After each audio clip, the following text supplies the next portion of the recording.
Okay, having a look at question 20 of the 2021 Tech Active paper for maths methods. So we've got the random variable b is normally distributed with a mean of 0 and a standard deviation of 1.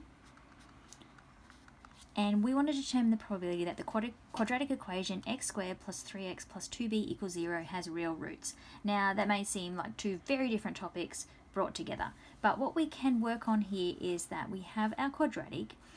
We know that to decide if it's going to have a real answer, we would have b squared is minus 4ac would have to be greater than or equal to 0, because if it was a negative number, then we can't, if you're thinking back to the quadratic formula, if you had that b squared minus 4ac in there and you got a negative number, you wouldn't be able to find the square root of that, so it would be not a real like a real number, and it wouldn't have a real root. So if you had 0, that meant you had one solution, and if you had a positive number, that means you would have two solutions. So thinking back to grade 10, etc., when you were doing your quadratic formula, and a bit in back in unit 1.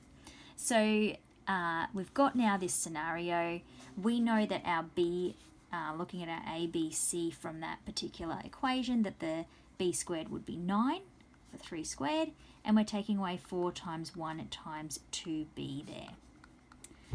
So we've got 9, take away 4 times 1 times 2 would be 8b is greater than or equal to 0. Now we can take that 9 over, so we get negative 8b is greater than or equal to negative 9. We want to know what b is equal to, so we're dividing by negative 8, which means we have to switch our inequality sign, and that would give us our 9 over 8. So now we're looking at what is the probability that our b value is going to be less than or equal to 9 over 8. So now we can go to our normal CDF.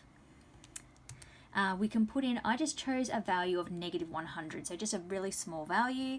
I put in my 9 over 8, so I'm wanting it to look at from that smallest value that we can get up to 9 over 8. I've got my mean of 0, my standard deviation of 1, and that gives me a probability of 0.8697. So we've got 3 marks allocated there. 1 for identifying the need to use that discriminant.